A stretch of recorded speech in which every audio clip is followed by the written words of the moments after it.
Hey, what's up, man?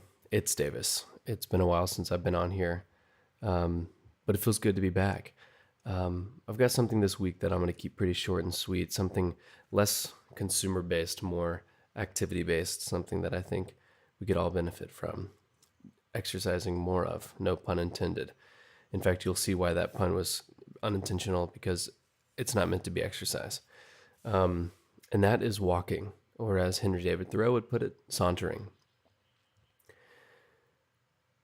When I have big decisions to make in my life, some of which I've made recently, some of which I'm in the midst of making, transitions, just whenever I get stuck in my head, one of the first things I do is go on a walk. And walking always has that, always almost seems to have that capacity to be like a cleansing. There's just something so refreshing. It's like the glass of water of physical action. And for me, sort of like how Julia Cameron would describe journaling as walking through the mind as opposed to typing, which would be the jogging of creative flow. Walking has an ability to slow you down because there's a pace to it. There's a steadiness to it. It's set and you sort of follow it. Um, I think that there's so much benefit to even just on a slight slant, just what it takes, the energy that it takes to go to that place, um, and to use momentum and to feel this sort of like subtle inertia that just propels you forward slowly. And as you're absorbing things, listening, really sort of breaking through into the dream, realizing that this is a dream after all. There are incredible benefits. And as someone who's had some profound realizations in your life, I know that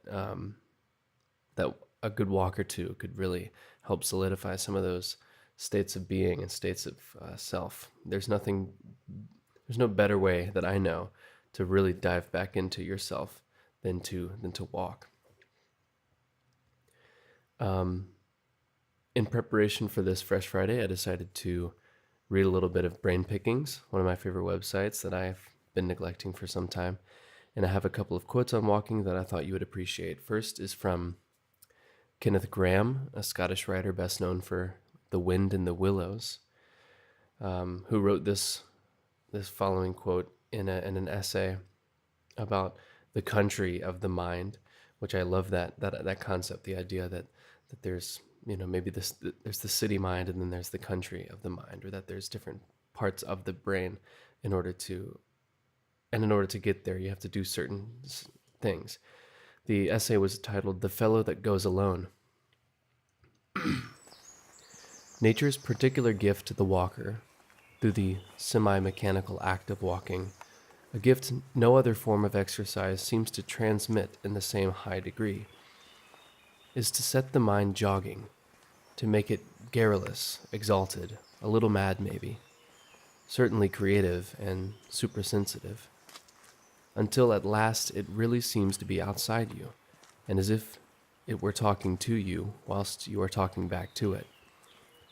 Then everything gradually seems to join in: sun and the wind, the white road and the dusty hedges, the spirit of the season, whichever that may be, the friendly old earth that is pushing life forth of every sort under your feet, or spellbound in a death-like winter trance, till you walk in the midst of a blessed company, immersed in a dream talk far transcending any possible human conversation. Time enough later for that. Here and now, the mind has shaken off its harness, is snorting and kicking up its heels like a colt in a meadow. I love that because there's this idea of doing something for your mind. It's there's one is meditation, it's a sense of calming the mind and allowing it to be still. Another is to take it on a walk, just like you would a dog, maybe. Giving it that opportunity to really stretch itself. I think I often suppress my thoughts with podcasts, and sometimes it's the perfect thing to do on a walk. But other times, I think it's important to remember that our minds crave ideas. Our minds crave imagination. It's the the candy, or I can't think of a better food analogy. It's the adventure that the mind gets to take, and so it's sort of our responsibility to do that for it. I think the last quote is from Henry David Thoreau from his short book Walking from 1861. I am alarmed when it happens that I have walked a mile into the woods bodily, without getting there in spirit. In my afternoon walk, I would fain forget all my morning occupations and my occupations to society. But it sometimes happens that I cannot easily shake off the village. The thought of some work will run in my head, and I am not where my body is. I am out of my senses. In my walks, I would fain return to my senses. What business have I in the woods if I am thinking of something out of the woods? And that sort of furthers the sense I was talking about of doing anything other than just being there as an opportunity to just be and to let nature be perfect, and to let being in nature be perfect, and to let this subtle mechanical nature of left foot, right foot, left foot, right foot be that trance-like opportunity for your mind to be free, not to think about what it's doing, but to play and to run. I think that's it for now. Thank you, and forgive my quiet tone. Leanna's napping in the back.